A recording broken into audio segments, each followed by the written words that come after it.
በእስልምናው ሙሳ ድንጋይን በቦክስ እየመታ ጠባሳ ያወጣል ለድንጋዩ ማለት ነውና ይሄንን ነው በብልሃት የተፈጠረ ተረት ያሮጊቶች ተረት የሚለው መጽሐፍ ቅዱስ ምንም ሐዋርያትና በነቢያት የማይታወቅ እንግዳ የሆነ አስቂኝ የሆነ ኮሜዲ የሚመስል ነገሮችን እናነባለንና አሁን ይሄንን እንዝለለውና ስላመነው እውነተኛ ነብይ ነው በሚለው እንቀጥል አይሻልም ጋዲ? እሺ ኢማሙል አለ። እሺ እኔ ልቀጥል አሁን አለ ወደ ርዕሳችን እንመለስ። መሐመድ እውነተኛ ነብይ ነው የሚል ሰምቼሻለሁ አይደል? ጨርሰናል። አንድ ያወራክ እኔ ያወራው ጨርሰናል። አሁን ወደ ርዕስ ተመለስ። አልጨረስኩም። ወደ ርዕስ ተመለስ። ኪስ ያዘው በቃ እሱ ጨረሽ እኮ ለምሳሌ አስረዳሽ። ጨርሰናል። አስረዳክ አምናሃል። ጨርሰናል። አሁን ወደ ርዕስ ተመለስ። አልጨረስኩም። እኔ አልጨረስኩም። መሐመድ እውነት ባሪያ አንተ ሰውዬ ቀደም አወራህ፣ ከዛ ማማይ ደግሞ ለዛ መልስ ሰጠች። ሲጀምር አልጨረስኩም እያልክ ቤት ያለ ነው ይመስል ራስህ ቤት እኮ አይደለም ብሮስኪ። ቤቱ አካይዳለች የለብህም ለመወያየት አይደል የገባ ነው። እሱን እኮ ነው ርዕሱ የቤቱን ርዕስ አይተዋል። አወራህ ቅድም ማማይ ለዛ መልስ ሰጠች። መጀመሪያ ለምን ታወራለሽ? ያልሆነ አግባብ አንስታችሁ ከዛ በኋላ ማስቆየት መጨረስ አለባችሁ። አወራህ አሁን እንዲህ ነው የሚለው ፈጣሪ መመታቱ ነው ወይስ ፍጡር መመታቱ ነው የሚያስገርመው? ፈጣሪያችሁ እኮ የእናንተ ፈጣሪ ብላችሁ የምትይዙት የተመታ የተደበደበ የተሰቃየ ነው። ወደ ካዕባ ሙስሊሞች እንደዚህ ናቸው። ዝም ብላ ብላ ብላ ዝም ብሎ በቃ እስኪ ግቡና እስኪ ርዕስ ላይ አውሩ። ጌታ ኢየሱስ እንዴ ይሄንን ነገር እንዴት ነው? አረ ሙሴ ራሱ በገነት ከጌታ ጋር ሆኖ አረ ተውኝ ነው የሚላችሁ። ቢሰማችሁ መላእክት አይኑን አሳበጠው ይለኛል ይበናል። አረ ተው ሼም ነው መቤቴ ሼም ነው። ምንድነው ገስት እንትኑ እየወጣልኝ አይደለም። አንተሽ መቀበያው ይታያል። አሁን ታይቶኛል። እሺ ካለ እስቲ ሙስሊሞች ግቡሽ። ርዕሱ መሐመድ እውነተኛ ነብይ ነው የሚል ቶፒክ ነው። እዛ ቶፒክ ላይ ነው የምናወራው። ስለዚህ ግቡ እና ፕሊስ በመንጫጫት አትጀምሩ። ገስት ላይ የሉም ግን ያው ከኮሜንት ላይ ካልሳብን ማለት አዎ ኮሜንት ላይም አንድ ቁጥር እሺ ገብታችሁ መሐመድ እውነተኛ ነብይ ነው ብላችሁ የምታስቡ ሰዎች ገብታችሁ መወያየት ትችላላችሁ። ኦኬ ትችላላችሁ። እስከዛ ድረስ ኤፌሶን እንዴት ነሽ? ሁሉ ሰላም ሰላም ብያለሁ ሁላችሁም። የቅድሙን ሐዲስ ግን ጋዲ ሌላ ስልክ ካለ ብታነብ ብለን ሐዲሱን ሰጥተሃል። በጣም የሚያስቀሙሉ ሲነበብ የሙሳና የመላኩ ማለት ነው። ታች ኮሜንት ላስቀምጥልሃለሁ ብታነበው በጣም ነው ደስ የሚለው የምር። እስቲ ያኛው ስልኬ ለመክፈት እየሞከርኩ ነው። እስቲ ከተቻለ እንትን ነው አላስቀምጥልኝሽ። ቤት በጣም ግን ልብ የሚነካ ታሪክ ነው። ሁድስ ዝቅ ስትል ያው መነካካቱ አይቀርም። እንዲህ ነው የሚለው ሰሒህ ቡኻሪ ሰሒህ ሙስሊም 2372 ላይ ዘጋቢው ማነው? የአላህ መልእክተኛ አቡ ሁረይራ ነው ዘገበው። የአላህ መልእክተኛ እንዲህ ሲሉ ሰማዋቸው። የሞት መልአክ ወደ ሙሳ በኋላ ምን አልሽኝ? ኤፌሶን አወራሽ ግድ ያነበው በኋላ ጥሩ ነበር ማለት እየተረጎመልኝ ነው። ኦኬ ያው ሐዲሱን ውስጥ ሰሒህ ምንድነው? በእኔ ድምጽ አንቺ ሪከርድ አድርገሽ ልለቂብኝ ነው። በእኔ ድምጽ ጋዲ ካላነበው የምትይው አንቺ አዝቅ እንደውም ራስህን አተልቅ አይገርምም? ያምር ዘና እንላለን ትንሽ የገቡ ተስተናግዷቸውና ከዛ ዘና እሺ ችግር የለውም። እሺ ከእንደዛ አያሳስብም። እሺ እንዴ ላድርግ መሰለኝ። እሺ ስለዚህ ሶሎድ እንደምን አላችሁ? ሰላም ይመስገን አምላክ ሁሉ ሰላም። አንድ ነገር ልጠይቅ የፈለኩት ለምንድን ነው መሐመድ የመጣው? ማለቴ አሁን በእኛ በኢትዮጵያኖች ሳይሆን እዛ ዩሮፕ በዛ በሚድል ኢስት እና በዩሮፕ በኩል ችግር ነበረ ወይ በክርስቲያኒቲ? እሱ ነገር ታውቃላችሁ? ስለሱ ነገር አንተ ምንድን ክርስቲያን ነህ? ሜቢ እኔ አማኝ ነኝ፣ በኢየሱስ ክርስቶስ አምናለሁ፣ በፈጣሪ አምናለሁ። ያው ግን እዛ ሂስትሪ ታውቃላችሁ ወይ? ዩሮፕ ውስጥ ትልቅ የክርስቲያኒቲ ችግር ነበር። ኢቭን እንኳን በሮማን ኤምፓየር እና በንጉስ ኢዛና ላይ የተጻፈ ደብዳቤ ሁላ አለ። እና ይሄ ሰውዬ መሐመድ ለምንድን ነው የመጣው መጀመሪያው ብላችሁ አስባችሁ ታውቃላችሁ ወይ? ታውቃላችሁ ኢንፎርሜሽን ማለት ነው። አይሰማም ድምጽ ማለት ተቋርጠ ነበር። አሁን አይሰማም? አሁን መጣል። እሺ እዛ ዩሮፕ ውስጥ በሮማን ኤምፓየር በዛ በኢየሱስ ክርስቶስ ጊዜ ኃይለኛ ችግር ነበረ። እኛም አናውቀው እኛ ማለት የኢየሱስን ክርስቶስ ስቶሪ ወስደው ስለ በዛ ጊዜ ሂስትሪ ካወቅ በካንስታንቲ በፎርት ሴንቸሪ አካባቢ ኢየሱስ ክርስቶስን ከገደሉት በኋላ መሐመድ በኮንስታንቲን ጊዜ ነው እንደመጣው የመጣው በኋላ ነው። ግን እዛ አካባቢ ውስጥ እኛ ጋር አይደለም፣ እኛ ጋር ኢትዮጵያ ውስጥ ሳይሆን እዛ ዩሮፕ ውስጥ ግን ችግር ነበረ በክርስቲያኒቲ። እሱን ታውቃለህ? ምን አይነት ችግር ነበር? ለምሳሌ ትምህርታዊ ችግር ወይስ የምን ችግር? በቃ የኢየሱስን ክርስቶስ ወስደው ስቶሪ ለዋውጠው ሰውን ኮንትሮል ለማድረግ አንዳንድ ስቶሪውን ኮንትራዲክሽን በጣም ያለው አንዳንድ ባይብል ውስጥ እነሱ ፐርፐስሊ ያስገቡት ነገር ነው። እኛ ጋር ግን ማስረጃ አሁን መጀመሪያ ላይ እንደዚህ አድርጓል የሚል ማስረጃ ጠይቃለሁ። ሁለተኛ ደግሞ ለምሳሌ እሺ፣ ለምን ይመስላል ብዙ ሪሊጅን ያለው በክርስቲያኒቲ ውስጥ ማአት የተለያየ ለምን ይመስላል? ምን ለምን ይመስላል? ሰዎች ተሸወደውና ክርስትናው አንድ ነው። ማን የሸወደው? ማን የሸወደው? ክርስትናው አንድ ነው። ሰይጣን ነው። ሰይጣን ደግሞ በሰው ነው አይደለም የሚሰራው። ያው ሰይጣን ማለት ማንን ነው ያሰራው ያንን ስራ የመሸወድ? አሁን እኔ እያልኩ ያለሁት ወንድማችን እንደው ዝም ብለን ከርዕስ እንዳንወጣ በንጉስ ቆስጠንጢኖስ ጊዜ በኪንግ ኮንስታንታይን ጊዜ በሱ ጊዜ እንደዛ ተደርጓል የሚል ማስረጃ አለ ወይ ነው ጥያቄ። ወንድም ይሄ ነገር በደንብ የታወቀ ነገር ነው። በደንብ ነገር ነው። እሺ የታወቀ ምን? እስቲ ለምሳሌ የታወቀ ስትለኝ የሆነ ፔፐር የተሰራውን ጀምር። ይገባኝ። ከመጀመሪያውን ጀምር። ለምን ገደሉት ኢየሱስ ክርስቶስን? ውሸታም ነው፣ ማጂክ ሰራ፣ ዊችክራፍት ሰራ፣ እግዚአብሔር ነኝ አልክ ብለው አይደል የገደሉት?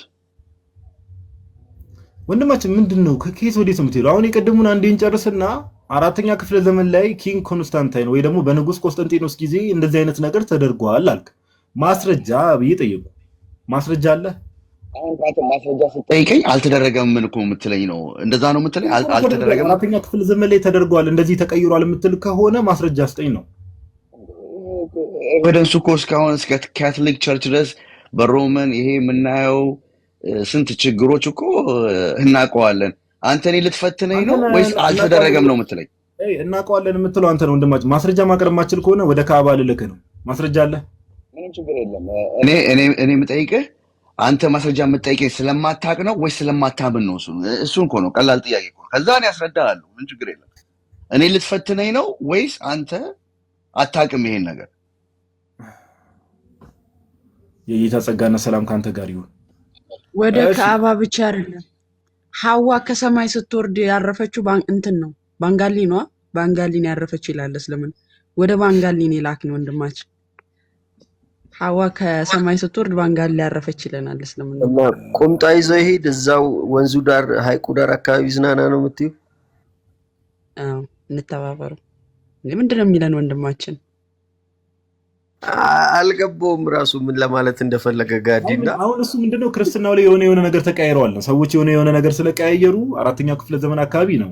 እኛ ሀገር አይደለም አለና ላይክ ኢትዮጵያን ሴፍ አድርጎ ሮማን አካባቢ ነው አለ። ምንም አሁን ዛሬ ቤተክርስቲያን የምትቀበለው መጽሐፍ ቅዱስ ኦኬ ንጉስ ቆስጠንጢኖስ ከመኖሩ በፊት የነበረው መጽሐፍ ቅዱስና ለምሳሌ ዛሬ ካቶሊኮች እጅ ያለው መጽሐፍ ቅዱስ በመጽሐፍ ቅዱስ ደረጃ ላይክ ኮመንሊ የምንቀበላቸው መጽሐፍቶች አሉ። አሁን ካቶሊኮ 73 ይቀበላሉ። እነዛ 73 መጽሐፍት እኛ ጋርም አሉ። ኮመንሊ የምንቀበላቸው መጽሐፍቶች እኛ ጋር ያሉትም እነሱ ጋር ያሉትም they are the same ኦኬ። ስለዚህ ወንድማችን ያነሳው አርጊውመንት ራሱ ባይሰል በጣም ደካማ የሆነ አርጊውመንት ነው እና እንደው ዝም ብለን አንዳንዴ ፊሎሶፊ ባናበዛ ጥሩ ነው። ኬት እንዳመጣው መጽሐፉ ተበረዘ ሊል ነው እኮ ሌላ እኮ ነገር የለውም እኮ መጨረሻ እሱ አያስኬድማ።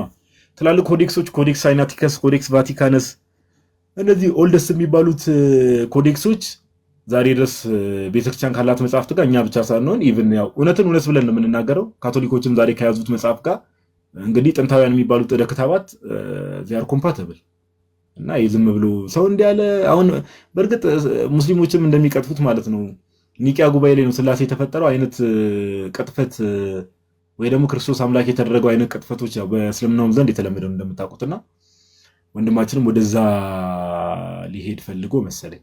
ኦኬ ለማንኛውም አንድ ሰው አለ ማን ነው የሚለው? አሰልጣኝ አብዱልፈታህ ሰላም ጤና ይስጥልን።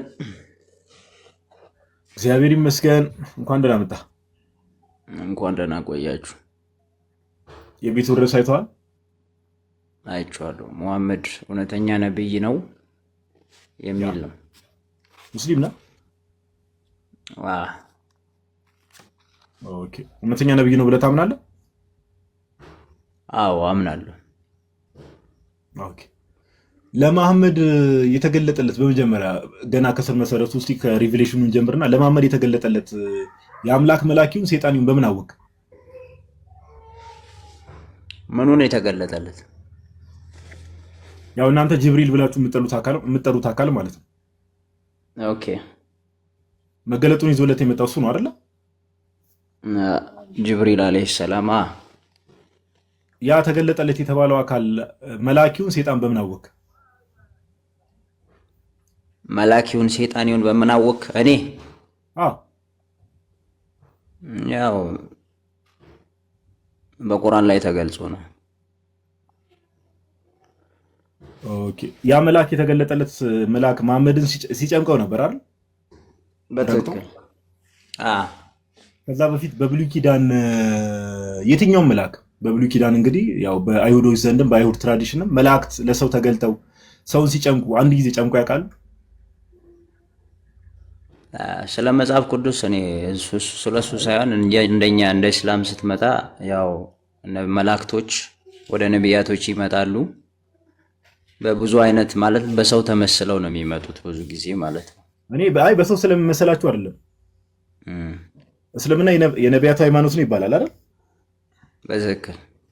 የነቢያቱ ማለት በብሉይ ኪዳን የነበሩ ነቢያት ማለት ነው አይደል? በብሉይ ኪዳን አይደል? ያው ነቢያቶች ብዙ ናቸው።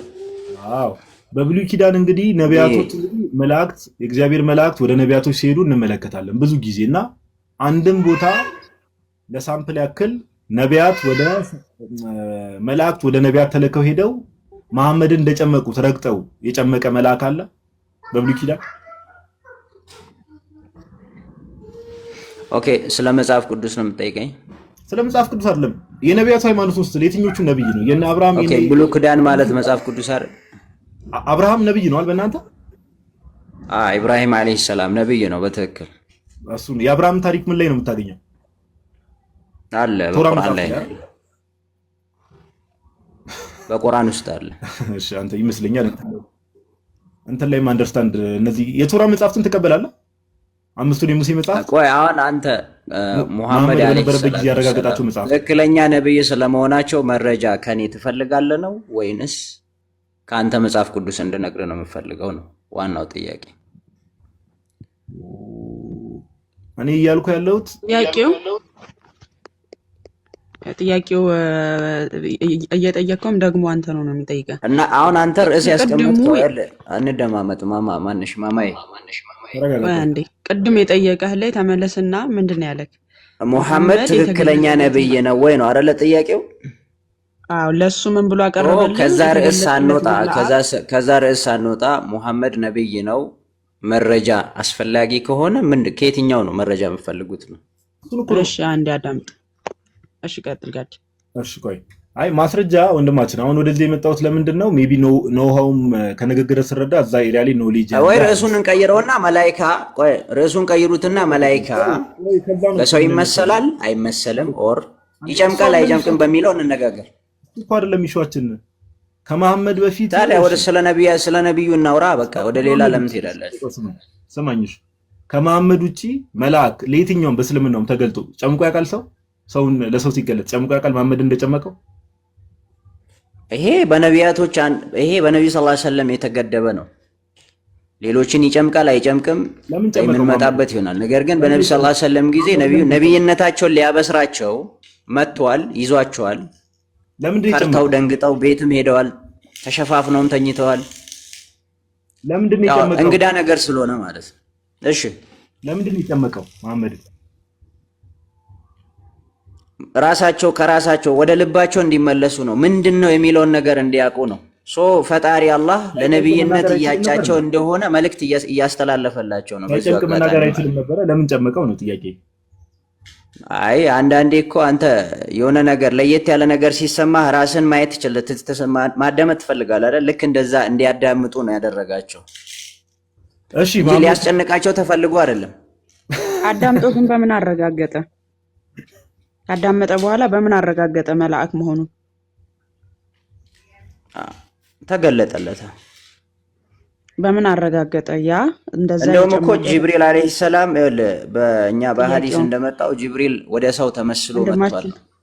ወንድማችን በምን እዛ ሄራ ዋሻ ውስጥ እንደዛ ጨምቆ ነፍስ ውጭ ነፍስ ግቢ ያደረገውን አካል መልአክ መሆኑን እንግዲህ እንዲገነዘብ ወደ ራሱ ተመልሶ እንዲያስብ ነው የጨመቀው አልከን። ኦኬ አስቦ ያ የተገለጠለት አካል መልአክ መሆኑን እንዴት አረጋገጠ? እኔ አሁን ርዕሳችሁ እኮ አፉን መያዝ አልቻልኩም ነው። ጭንቅላቱን ስል እግሩን እየጣላችሁ ነው። እግሩን ስል ጭንቅላት እየጣላችሁ ነው። እንደማመጥ ይኸውላችሁ መሐመድ እውነተኛ ነብይ ነው ወይ ነው አይደለ? አዎ እውነተኛ ነብይ ነው ሲባል ደግሞ ስለዚህ ስለ መላእክት ለምን እናወራለን ነው? ስለ ፕሊስ የገባው ሰው አስገቡልን። በቃ ምንም ርዕሱን እንኳን እንትን ማለት ወይ ጆሮህን ታጠበው ወይ አፍንጫህን ታጠበው። አባ ስርዓት ያዝ። ሜቢ እያላችሁት ያላችሁ ስላልገባ ይሆናል። ወንድማችን ይሰማሃል? እያላችሁ ስለ መላእክት ያወራችሁ መስሎት ነው። እና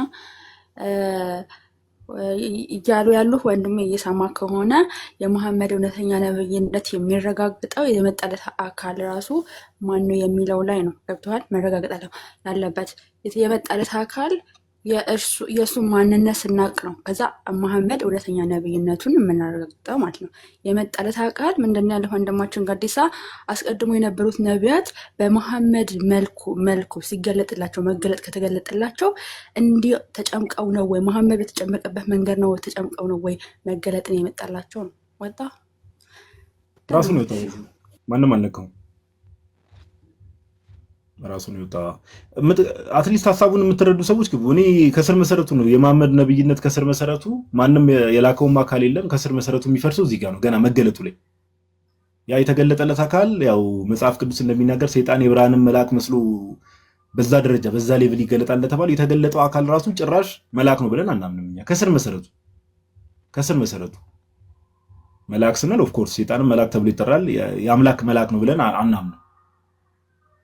ኦኬ የአምላክ መልአክ ነው። ይሄን ጥያቄ እንጠይቃቸዋለን። ባይዘ ወደዳችሁም ጠላችሁም። ለምን ከስር መሰረቱ አሁን ይሄ ስነ ምግባሩ ምኑ በየቀኑ የሚያደርጋቸው ነቢያት የማያደርጉትን ነገር እሱ በየቀኑ የሚያደርጋቸው ነገሮች እዛ ውስጥ በኋላ ነው የምንገባው። ግን ከስር መሰረቱ ራሱ ኤቪደንስ ያስፈልጋል። ከስር መሰረቱ ኦኬ። ስለዚህ ግቡና ሙስሊሞች ይሄን ነገር ዲፌንድ አድርጉ ከቻላችሁ። ኦኬ ምንድነው ገዝት መቀበያው? ቆይ ኔትወርክ ጋይስ ታፕ አድርጉ። ልክ እስልምናው ላይ ደግሞ በቃ እንትን ስንል አንተሽ የሚታይ ከሆነ ሰው ምናምን እንትን በል ወይ አንድ ቁጥር ጻፉሽ ማማ። እስከዛ ድረስ አንዳንድ እንትኖችን እናንብብ መሰለኝ። እስቲ የምትነግሪን ነገር ካለ ማማ ወር ኤፌሶን የምትነግሩን የምታነቡልን ነገር ካለ ቀጥሉ። የቅድሙ ሐዲስ ብታነበው ጥሩ ነው። እሺ ምን ነበር?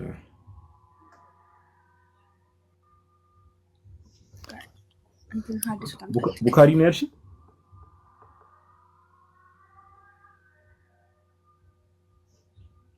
ሳሂህ ሙስሊም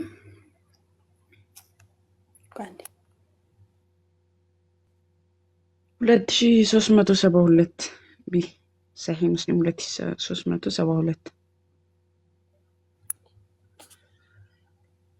ያው ከታች ጽፌልሃል። አሁን እኮ ችግሩ ይሄ ነው። በቃ ደፍረው እየገቡ አይደለም ማለት ችግሩ እሱ ነው። አንተ ሰው ምናምን ካለ እንትን በልሽ ብሮስኪ ተቀበል። እሺ ችግር የለው እቀበላለሁ። 2372 ቢ ነው ያላችሁኝ አይደል? 2372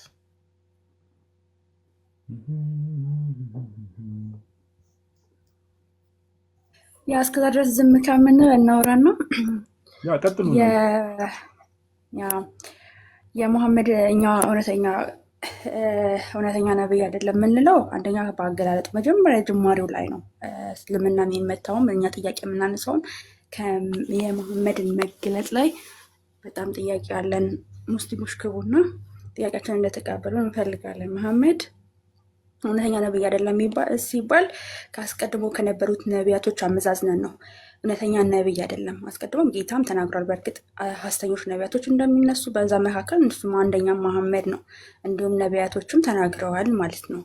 ሐዋርያትም ተናግረዋል። ጌታችን አምላካችን ኢየሱስ ክርስቶስም እንደዛ ተናግረዋል። ስለዚህ መሐመድ ከሐሰተኞች ነቢያቶች ነው የምንመድበው ማለት ነው። ምግባሩም እንዲሁም ደግሞ የተገለጠለትም ነገርም ያንን ስለሚያካትት ማለት ነው። ስለዚህ የመጀመሪያ ግልጠቱ ብትመለከቱ መሐመድ ጤነኝነት ያለበት ነገር አይደለም ማለት ጤነኝነት አስተምሮ ያለበት ይዞ አይደለም የመጣው። የመጀመሪያ ግልጠቱ አንብብ ይለዋል። እንግዲህ ተገልጠልኝ በአስቀድሞ በዋሻ ውስጥ ይመላለስ ነበር፣ ጸሎት ለማድረግ ይመላለስ ነበር። ያካል እንግዲህ ዋሻ ውስጥ ገብቶ ጸሎት ሲያደርግ አንድ ሰው ሚስቱ ምግብ ይዛለት ትመላለስ እንደነበረ ይናገራል። ሐዲሱ ሳሂህ ቡኻሪ 3 ላይ አለላችሁ።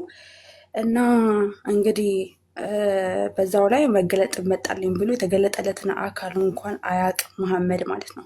እሱ የሚያሳወቀው ደግሞ ወረቃ የሚባል ሽማግሌ ያለ እሱ ነው እንግዲህ ናሙስ ነው የተገለጠለት ብሎ ያስቀበጠው እንጂ መሐመድ የተገለጠለትን አካል አያውቅም። እና ባላወቀበት እንዴት ነው የእውነት የዘላለም ህይወታችሁን የምታጡት? እሱ እንኳን የሚሄድበት እንኳን አያውቅም፣ እንዲሁም ደግሞ የተገለጠለትን አካል እንኳን አያውቅም። እና ዛሬ ላይ ደግሞ ልባችሁ ነፍታችሁ የተገለጠለት አካል ጅብሪል ነው ብላችሁ ልባችሁ እንዴት ነው ለዚህ ደንድኖ መልስ ለመስጠት የምትዘጋጁት? ምክንያቱም መሐመድ እንኳን ራሱ የተገለጠለትን አካል እንኳን አያውቅም ነው። እና እንቀጥላለን። ምናልባት ካዘጋጀው መቀጠል ይችላል። ከዲሳ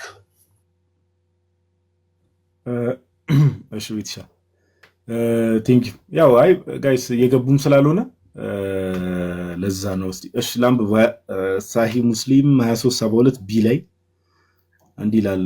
አቡ ሁራይራ ሪፖርትድ አላህስ ሜሴንጀር ሃቪንግ ሴድ ዛት ዘ ኤንጅል ኦፍ ዴይዝ ኬም ቱ ሞሴስ ኤንድ ሴድ። ያው እንግዲህ የሞት መልአክ ወደ ሙሴ መጣ። ኦኬ አቡ ሁራይራ ነው ይህንን ሪፖርት የሚያደርገው፣ ያው መሐመድን ጠቅሶ ማለት ነው። ሞሴስ ፒስ ቢ አፖን ሂም፣ ያው ሞሴስ እንግዲህ በእርሱ ላይ ሰላም ይሁንና ሙሴ ማለት ነው ጌቭ ኤ ብሎ አት ዘ አይ ኦፍ ዘ ኤንጅል ኦፍ ዴይዝ ኤንድ ናክድ ኢት አውት ይላል። ኦኬ የሞትን መልአክ በቦክስ ብሎ አይኑን ማለት ነው አይኑን አሳበጠ ወይ ደግሞ ናካውት አደረገው ይላል። እንዴት ነው እሺ ዘ ኤንጅል ደግሞ ተረት መሆኑ እኮ ያስታውቃል። ከዛ መልአኩ ዘ ኤንጅል ዌንት ባክ ቱ አላህ ኤንድ ሴድ ዩ ሴንት ሚ ቱ ዩር ሰርቫንት ሁ ዳዝ ናት ላይክ ቱ ዳይ። ኦኬ ወደ አገልጋይ ላከኝ መሞት ወደማይፈልግ አገልጋይ ይለዋል። በቦክስ የተመታው አይኑ ያበጠው መልአክ ወደ ማሄዱ ወደ አላህ ሄዶ ከዛ አላህ ሪስቶርድ ሂዝ አይ ቱ ኢትስ ፕሮፐር ፕሌስ። ከዛ በኋላ አላህ ምን አረገ? ያ መልአክ እንግዲህ በቦክስ ሙሴ መልአኩን በቦክስ ብሎ አይኑን አሳብጦለት ነበረ። ወደ አላህ ይሄዳል መልአኩ። ከዛ በኋላ አላህ ደግሞ ምን ይላል? አይኑን ይመልስለታል። ያ አይኑን ምን ወደ ቦታ ይመልስለታል ይላል። ኦኬ አላህ ሪስቶር ሂዝ አይ አይኑን ፈወሰለት፣ የመልአኩን አይን በቦክስ ተመቶ ማለት ነው።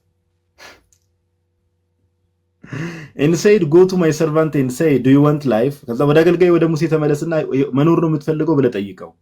and in case you want life keep your hand on the body of the ox and you would live such number of years as the hair of your hand covers. በሪ ላይ ያለ አይደል የበሪ ላይ ያለ ጸጉር እጅን እዛ ላይ ጫንና ከዛ እጅ ከቨር ባደረገው ብዛት የጸጉር ብዛት ያን ያክል ትኖራለህ። ከዛ ሙሴ ምን አለ? he Moses said what then? ከዛስ በኋላ ብሎ ጠየቀ። he said then you would die whereupon he said then why not now? ከዛ በኋላማ ትሞታለህ ብሎ ይመልስለታል። እንደዛ ከሆነማ ለምን አሁንስ ለምን አልሞትም ብሎ then he prayed Allah caused me to die close to the sacred land. Allah's messenger said had I been near that place I would have shown his grave by the side of the path at the red mound እያለ ይናገራል። ኦኬ ከዛ በኋላ ሙሴ ይጸልያል ወደ አምላኩ ወደ አላህ ይጸልይና ምናምን ነገር እንድሞት አድርገኝ ብሎ ወደ አላህ ሲጸልይ እንመለከታለንና እንግዲህ አሁን ከዚህ በላይ እንደዚህ አይነት እስልምና ወይ ወይዘው እንደዚህ አይነት ተረተረቶች እልፍ አላፍ ናቸው። ኦኬ እልፍ አላፍ ተረተረቶች ናቸውና መልአክ በቦክስ ተመቶ አይኑ አብጦ ወደ አምላኩ ይሄዳል። ከዛ በኋላ አስቡት እንግዲህ እስልምና የነቢያቱ ሃይማኖት ነው ይሏቸዋል። ደግሞ እንግዲህ በብሉይ ኪዳን የነበረው ያህዌን አስቡት ጋይስ። እንደዚህ አይነት ተረተረት በጌታ በቦክስ ተመቶ አይኑ አብጦ አምላኩ ጋር ይሄዳል። አምላኩ ደግሞ አይኑን ፈውሶለት የማን የመልአኩ መላእክት አይን እንኳን የመፈወስ አቅም የላቸውም እንዴ ጋይስ? አይን በእስልምና መላእክቶች አይናቸው ሲመቱ ራሱ በቦክስ ሲመቱ አላህ ነው የሚፈውስላቸው። ባይዘው በጣም ሼም ነው እውነት ለማውራት በጣም ሼም ነውና አንደርስታንድ እናደርጋለን ሙስሊሞች ባይዘው በእንደዚህ አይነት ነገሮች እንደምትሸማቀቁ ምናምን ነገር ግን አሁንም ይሄው በሩ ክፍት ነው እውነት ለማውራት ከእንደዚህ አይነት ተረቶች ራቁ በተቻለ መጠን ኦኬ ከእንደዚህ አይነት ተረቶች ራቁ ግን አትሊስት ነብያችሁ መሐመድ እንግዲህ እውነተኛ ነብይ ነው ብላችሁ የምታስቡ ከሆነ ገብታችሁ ዲፊልድ አድርጉ ፕሊዝ መላእክት በእኛ በመጽሐፍ ቅዱሳችን እንግዲህ ሁሉ መዳን ይወርሱ ዘንድ ስላላቸው ለማገዝ የሚላኩ የሚያገለግሉ መናፍስት አይደሉም ተብሏል እኛ መዳንን እንወርስ ዘንድ እኛን ለማገዝ የሚላኩ መናፍስት አገልጋይ ናቸው እንጂ በእኛ ጋር ሲመጡ በቦክስ የሚቀጠቀጡ አይደሉም እሱ ብቻ አይደለም ባይዘው ሙሳ እኮ በጣም ቦክስ አይምሰል ቦክሱ ሰሒህ ቡኻሪ 278 ላይ ካያችሁ አቡ ሁረይራ እንደዘገበው የአላህ መልእክተኛ እንዲያሉ የእስራኤል ልጆች ገላቸውን ሲታጠቡ ራቁታቸውን እርስ በርሳቸው ይተያዩ ነበር ነብዩ ሙሳ ግን ብቻውን ነበር የሚታጠበው እንግዲህ ወንዝ ሄደው ሲታጠቡ እየተያዩ ነበር የሚታጠቡትና ነብዩ ሙሳ ግን ብቻውን ነበር የሚታጠበው እርስ በርሳቸውም ወላሂ ሙሳ እኛ ጋር የማይታጠበው ሶሪ እንግዲህ ልናገሯ ብልቱ ላይ እንከን ስላለበት ነው ተባባሉ ማለት ለምንድነው ሙሳ ከኛ ተለይቶ የሚታጠበው እኛ እርስ በርሳችን እየታጠብን ስለዚህ እሱ ላይ እንከን ስላለበት ነው አሉ ማለት ነው እነሱ ሰዎቹ ስለዚህ አንድ ቀን ሙሳ ገላውን ሊታጠብ ልብሱን አወላልቆ በድንጋይ ላይ አስቀመጠ ከዚያም ድንጋዩ ልብሱን ይዞ መሮጥ ጀመረ የሙሳ ልብስ ይዞ ድንጋዩ መሮጥ ጀመረ ማለት ነው ለመጀመሪያ ቀን አውልቆ ቢታጠብ ገላውን ሊታጠበው ልብሱን አወላልቆ በድንጋዩ ላይ አስቀመጠ ከዚያም ድንጋዩ ልብሱን ይዞ መሮጥ ጀመረ ሙሳም አንተ ድንጋይ ልብሴን አምጣ አንተ ድንጋይ ልብሴን እያለ በሩጫ ተከተለው ከዚህም ጊዜ በኋላ የምሬን አሳያቸው ከፈለክ ሰሒህ ቡኻሪ 278 ላይ አንተ ድንጋይ ልብሴን እያለ በሩጫ ተከተለው ከዚህም ጊዜ የእስራኤል ህዝቦች አይተው ወላሂ ሙሳ በሰውነቱ ላይ ምንም የለም አሉ ሙሳም ልብሱን መልሶ በመውሰድ ድንጋዩን መምታት ጀመረ አቡ ሁረይራ እንደዚህ አለ ወላሂ ከዛ ከባድ ድንጋይ የተነሳ 6 ወይም 7 ምልክቶች ይታያሉ ድንጋዩ ላይ ምልክት እንትን አለ ማለት ነው ድንጋዩ ጠባሳ ሆነበት የሙሳ ቦክስ እኛውን በፈጣሪስ አላምንሽም ማማዬ የሆነ ካርቶን ፊልም ምናምን ነገር እያየሽ ነው ገርሽን አይገርምሽ ይሄማ አዲስ አይደለም 278 ነው ያልሽ ይላል ቆይ ላብብላቸው ማማዬን እንትን እንዳይሏት 278 አል ቡኻሪ አዎ እኔ ድንጋዮቹ ነው አንተሽ ያሰብኳቸው አንተሽ አይሴጅ ምናምን ፊልም በፊት እዚህ ይላል አኒሜሽኖቹ እኔ እሱ ትዝ ብሎኝ እኮ ነው አኒሜሽን ፊልም ያልኳት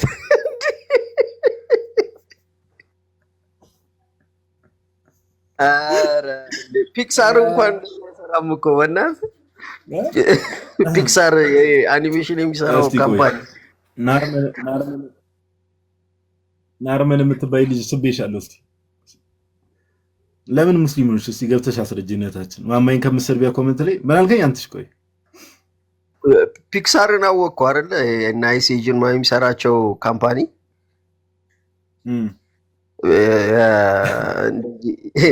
ካምፓኒ እንትን ነው አሻንጉሊት ፊልሞች የሚሰራ ካምፓኒ ነው የሱ ካምፓኒ ቪዲዮ ስራ ነው እንጂ ሐዲሳት አልመሰሉኝ ፈጽሞ አራመዝ እንጣጥ ስትል ታየችኝ እኮ ድንጋያ ደግሞ ለባቡን ይዘው አይቆይ እዚሁ ጋር ይሄው ማማ ያለችው ቡኻሪ 278 ላይ ማለት ነው አሁን ማማ ያለችው ነገር ላንብብላችሁ በእንግሊዝኛ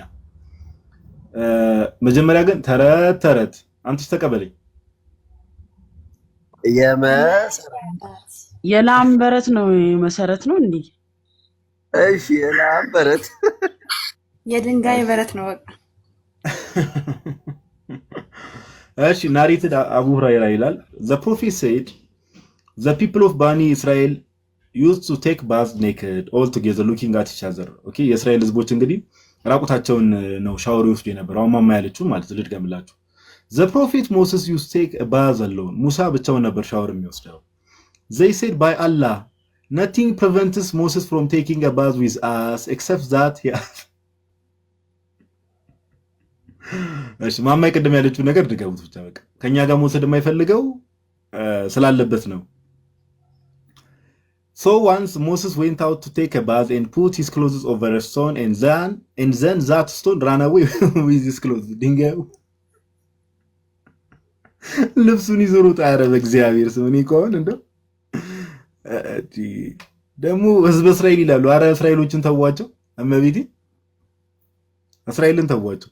ህዝብ እስራኤል እያሉ ኧረ ሙሴንም ተውት በእመቤቴ። እና ድንጋዩ የሙሴን ልብስ ይዞ ላጥላጥ ማለት ጀመረ። ከዛ ላጥላጥ ማለት ጀመረ። ሞሴስ followed that stone saying ማማ ይቀደም እንዳለችው ልብሴን አንተ ድንጋይ ልብሴን አምጣ። ከዛ ሰዎቹ እስኪያዩት ድረስ ከዛ ሰዎቹ አዩትና ምን አሉ? and said by Allah Moses has got no defect in his body. Moses took his clothes and began to beat the stone. ከዛ ሙሴ ከድንጋዩ ማለት ነው ጋይስ ልብሱን ተቀበለና ድንጋዩን ጠበሳ ጀመረ በቦክስ። ይኸው እግዚአብሔርን ነው የምላችሁ። ቡሃሪ እንግዲህ በጣም ሃይ ሌቭል የሆነ እንትን ነው፣ ሐዲስ ነው እንደምታውቁት። ኦኬ ቶፕ ላይ የሚባል በጣም በቃ አውቴንቲክ ከሚባሉ ሐዲሳት ውስጥ ቡሃሪ ነው። ከዛ ሙሴ ድንጋዩን ይዘውና ሰዎቹ አዩትና ኦኬ ሙሴ ምንም ችግር የለበትም አሉ። ከዛ ሙሴ ድንጋዩን አገኘውና ድንጋዩን ጠበሳ። አንተ ድንጋይ አቁም ቁም አለውና ደረሰበትና ልብሱን ተቀብሎ ጠበሳ። ምኑን? ድንጋዩ በቦክስ። ከዛ አቡ ሁራይራ added by Allah there are still 6 or 7 marks present on the stone from that excessive beating. ሙሳ ድንጋዩን በጣም ከመምታቱ የተነሳ ጋይስ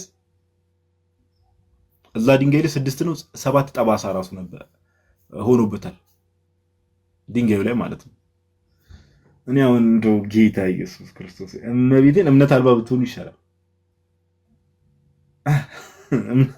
እኔ እንደዚህ አይነት ፈይዘው እስልምናው ላይ ጋይስ እኔ በሰማ አሁን እኔ እስልምናው ላይ ዲቴል የሆነ የጠለቀ ኖሌጅ የለኝም፣ ግን ደግሞ ጎበዝ የሆኑ ያጠኑ ክርስቲያን ወንድሞች እናቶች አሉ።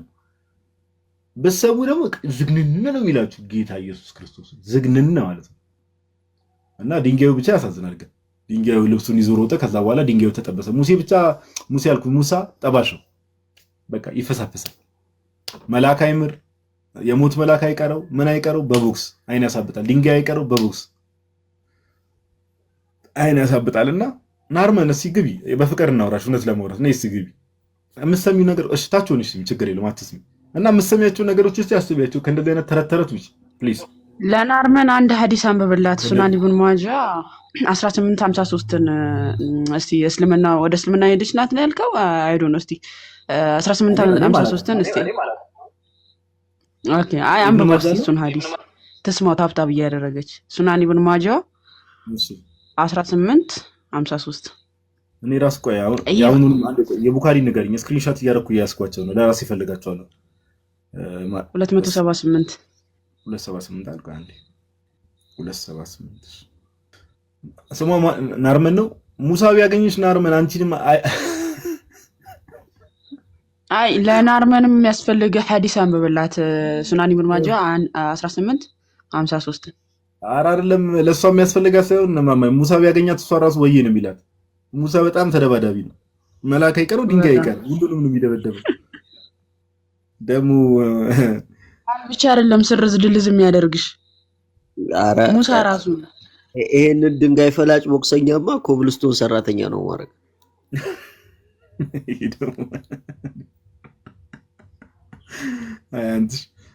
አንተ ጨለሉን። እሺ 1853 እሺ ሱናን ኢብኑ ማጃ 18 እንትን የሚለው ነው። አብዱላ ቢን አቡ አውፋ ሰይድ ብሎ የሚጀምረው ነው። እሺ ወይን ሙአድ ይሄ እንግዲህ አሁን ማማ ያለችው ሱናን ኢብኑ ማጃ 1853 ላይ ነው። እሺ አብዱላ ቢን አቡ አውፋ ሰይድ አብዱላ ኢብኑ አውፋ እንዲህ ብሎ ተናገረ ነው። ወይን ሙአድ ቢን ጀባል came from Sham he prostrated to the prophet። ያ ፕሮስትሬት የሚለው ቃል በተለያየ መልኩ ይፈታል። ሜቢ አማርኛው ሰገደ ነው ወይ ደግሞ ዝቅ ያለ ነገር ነው ማማይ? ያ እንደዛም ተብሎ ይፈታል። ያው ሰገደም በሚል ምክንያቱም በእነሱ እንትን ብቻ በነብዩ ፊት በመሐመድ ፊት ማለት ነው who said what is this O Muad he said I went to Sham and saw them prostrating to their bishop and patricians and I wanted to do that for you okay እነዛ እንግዲህ ሻም እንግዲህ አላውቅም እዚህ ጋር የትኞቹ እንደሆነ አላውቅም ብቻ ለቢሾፖቻቸው ለጳጳሳቶቻቸው ላይክ ፕሮስትሬት ሲያደርጉ ጎንበስ ብለው ክብር ሲሰጡ አየውና እኔም ደግሞ ለአንተ መጥቼ እንደዛ ማድረግ ፈለኩ ይለዋል ለመሐመድ The messenger of Allah said do not do that if I were to command anyone to prostrate to anyone other than Allah I would have commanded women to prostrate to their husbands ይላል ኦኬ እንደዚህ አታድርገ እኔ ሰውን ባዝ ኖሮ ኦኬ ወይ ደግሞ ጎንበስ ብሎ መስገድን ወይ ደግሞ ክብር መስጠትን ባዝ ኖሮ ከአላህ ውጭ ለሌላ አካል እንዲደረግ በፈቅድ ኖሮ I would have commanded women ሴቶችን አዛቸዋለሁ ለባሎቻቸው እንዲሰግዱ ኦኬ ለምን ለባሎቻቸው እንዲሰግዱ by the one in whose hand is the soul of Muhammad ይላል እዚህ ጋር እንዴት ነው የጻፈው by the one in whose hand is the soul of Muhammad no woman can fulfill her duty towards Allah until she fulfills her duty towards her husband ይላል ኦኬ በአላህ ዘንድ ያለባትን ሪስፖንሲቢሊቲ ወይ ደግሞ ግዴታ የትኛውም ሴት ልታሟላ አትችልም ወደ በኋላ ያለባትን ግዴታ መወጣት ካልቻለችልና if he asks her for intimacy even if she is on her camel saddle she should not refuse ይላል ይሄን camel saddle የሚለውን አምናሹር በአማርኛ ሲተረጎም ግን ምንድነው ያው ወንዱ ግብረ ስጋ ግንኙነት ከጠየቃት እስቲ በአማርኛው እንትን በይው ማማይ camel saddle ያው እሱ ግብረ ስጋ ግንኙነት ከፈለጋት በመጀመሪያ ስግደቱን እሱ በሷ ላይ ካለው ግዝፈት የተነሳ ነው እንድትሰግድለት አደርጋት ነበር ለማለት የፈለገው ነገር ግን እሱ ለግንኙነት ከፈለጋት ኢቭን ግመል ላይ ብትሆን እንኳን እንትናት ነው ግመል ላይ እንኳን ብትሆን የሱን ፍላጎት ማሟላት አለባት ነው ግመል ላይ ብትሆን ግመል ላይ ሆነሽ እህታችን እሱ ግንኙነት ከፈለገ እዛው ግመሉ ላይ መፈጸም አለብሽ ነው የተባለው የሙስሊም ሴት ኮሜንት ያደረግሽ ስለሆነ ታብታብ ያደረግሽ እንድታዳምጩ ስለፈለኩኝ ነውና ሶ ሐዲሱ እንደዛ ነው ግመል ላይ ራስ አሁን አይ አኡዙ ቢላህ ያለ ሰውዬ ኧረ ማማ ምንድነው የምታሰሚኝ ጨርስላቸው ምናልባት ውሸት እንዳይመስላቸው አይ እኔማ ጨረስኩት እኮ አንብቤ ጨረስኩ እኮ ማማ ያ ሶ ወገኖቻችን ግመል ላይ ብትሆኑ አንድ ሙስሊም ሴት እሱ ፍላጎት ካለው ማሟላት አለብሽ ነው እህታችን አሁን ጽጽፊልን የነበርሽው ይሄ ነው የተባልሽው የእስልምና ህግ ማለት ነው ማማ እንግሊዘኛ አትችልም አረብኛ አትችልም ምናምን እያለች ነበር እየጻፈች የነበረችው እኔን ችግር የለም ተናገሪ ግን ነብይሽ ይሄን ያቅ ነበር ወይ እኔ እንግሊዘኛ የኔ ቋንቋ አይደለም ለምሳሌ አረብኛ የኔ ቋንቋ አይደለም ለምሳሌ ማወቅ ጥሩ ነው ግን ባላውቅ የኔ ቋንቋ አይደለም ነብይሽ ግን የራሱን ቋንቋ ያውቃል የራሱን ቋንቋ የማያውቅ ኡሚ የተባለ ነብይ ነው ለምሳሌ በሱራ 7 157 መሰረት እኔም መልእክተኞቼ መሐይም ነን ያለ ነው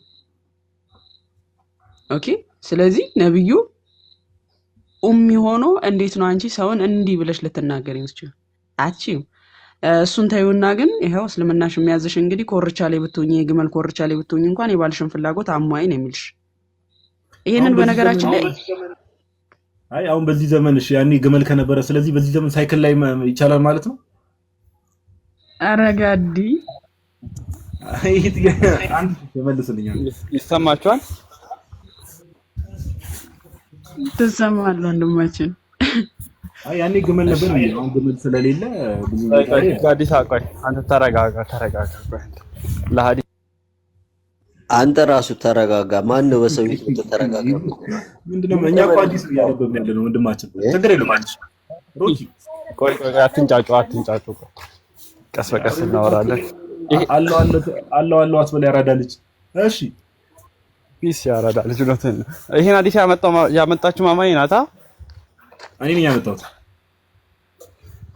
እሺ ማማዬ አብራራችሁ ሚዩቴሽን እስቲ አንሻን ከኔ ጋር ታወራለህ ለምን ነው ከማማዬ ጋር ልጅ አትሁንስ በእናትህ ማን አንተ ጀምር ገብተህ እኛ ቤት ገብተህ ማማዬን ሚዩቴሽን አንሺ የምትላት ማማዬ በጣም የምወዳት ክርስቲያናት ናትና ማን አንተ ሲጀምር ከኔ ጋር አውራ አሁን እንደ ጀግና እየጨፈረች አልነበር እያሽቋለጣችሁላት አልነበር እንዴ ከኔ ጋር አውራ ተደረ እሱ እውነቱን ነው ለካ ሳላኝ ወንድማችን ማስረጃ እንጂ ሽጉጥ እያልመጣም ወንድማችን ምንድነው ያዙ ልቀቁኝ የምትለው? ቀበቶ ታጥቀ የለ እንዴ? ተረጋጋ እንጂ ዴ ያዙ ልቀቁኝ እኮ ተረጋጋ። ከሴት ጋር ስታወራ ያዙ ልቀቁኝ አትፎክራ። ወንድ ላይ ነው እነሱ የሚፎክረው፣ ሴት ላይ አይደለም እኮ ይኸው አወጣልህ እኮ ምን ፈልገህ ነው? እሺ ሐዲሱን በምንኛ ተረድተሽው ነው ጥያቄ እንደሆነ እንግሊዘኛ እና አረብኛ እንግዲህ ሃይ ሌቭል ነው እና ቀይለ እንዴት ተረዳሽው? እስቲ ኦኬ በጃፓንኛ ተረድቼው ነውና ልትመልስ ነው የገባኸው ወይስ እንግሊዘኛ ታነቢያለሽ ወይስ አማርኛ ታነቢያለሽ የሚለው ልጠይቀኝ ነው የገባኸው? ኧረ አይደለም ማማይ አይ አንቺ አማርኛ እንኳን ባስተርጓሚ የምታይ ሴትዮ እንዴት ነው የተረዳሽው ነው? ኦኬ ይሰማል። አዎ መሐመድ ማንበብ ይችል ነበር? አይችልም። እሱ ግን መለኮታዊ ነው። ነብይ ማንበብ ያልቻለውን ነገር ምንድነው እዚህ መተህ የምትንጫጫብን? ወንድማችን ነብይን መጀመሪያ ማንበብ አስተምረው። አይ ጋዲሳ ባይ ዘ ዌይ ይሄኛው ተአምር ነው ብታውቁ። እሺ ያው ትንሽ የእውቀት ችግር አለባችሁ። መሀይምነት ነው ተአምሩ። ማማ ያንቺ እውቀት የለሽም እባክሽ። አንቺ ጋር አላወራም። እኔ ተአምር ሰጠኝ አላህ ተአምር ሰጠኝ። አለማንበብን ተአምር አድርጎ ሰጠኝ፣ ገለጠልኝ በመላእክት አማካኝነት። ሐዲሱን እንዳነብ ሁለተኛ ክፍል ማቋረጥ ነው እንጂ ሐዲሱን እንዳነብ በመላእክት አማካኝነት ተአምር ተሰጠኝ። አረ ተይው በእናትህ። መልስ ያላችሁ ሙስሊሞች ገና ሌላ ሐዲስ እናነባለን። ባይዘው ብዙ ሐዲሶች አብረን እናነባለን። ኦኬ መልስ ያላችሁ ሰዎች ግቡ። እንደው ዝም ብላችሁ ማማዬ እንዲህ ናት እንዲህ ማንበብ አትችልም ምን አትችልም። እኔ አሁን አንዱን ብከፍትልህ አንተ አንድ አታነብ ጭስ እና እባካችሁ መልሱ ላይ ትኩረት እናድርግ። ሰዓታችንን እንጠቀምበት። ኦኬ ሰዓታችንን እንጠቀምበት። ገስት ላይ ሙስሊሞች አሉ ብሏልና አስገባቸው። ጓንም ደግሞ አስገባኝ ያለ ነው መረጃ ይከሳል። ሰላም እንዴት ናችሁ? እንትን አካውንታቸው ውስጥ ገብቻ ያለው ክርስቲያኖች ናቸው። አይ ዶንት ቲንክ ያለ አይመስለኝም። እኔ አሁን ቀርብሳችሁ ይካርግ ያለው ሰርቶ ክርስቲያኖች ናቸው ሙስሊምን እያሉ ገስት ለመግባት ብቻ። ስለዚህ ታዩ። እሺ ቤት ጓን አስገባው። ሰላም ነው እንዴት ናችሁ? እሺ ሰላም ወንድማችን እንዴት ነው? እግዚአብሔር ይመስገን ሰላም ነው አለን። ደህና አለን። ሙስሊም ላይ አይ አይደለም ማለት አይ እንትን በጣም 30 ቀኝ መንገድ ላይ እየሄድኩ ነው ለኤርፎን እየሰማው ስለነበረ ይቅርታ። ግን አሁን ሙስሊምን የምንፈልገውና ሙስሊሞች ጋር እናወራለን ከይቅርታ ጋር። እሺ ያው ስለሌሉ ብለን ብዬ ነው እሱማ ገባኝ። ባይሆኑም ችግር የለውም። በቃ ከሙስሊሞች ጋር እናወራለን ከይቅርታ ጋር። እሺ ሀሳብ ሰጥ ነው። እሺ ኦኬ እሺ። ለሚነሱ ሀሳብ እንግዲህ መልስ ያላችሁ ሰዎች ገብታችሁ ማውራት ትችላላችሁ። መሐመድ እውነተኛ ነብይ ነው በሚል እሺ ጓ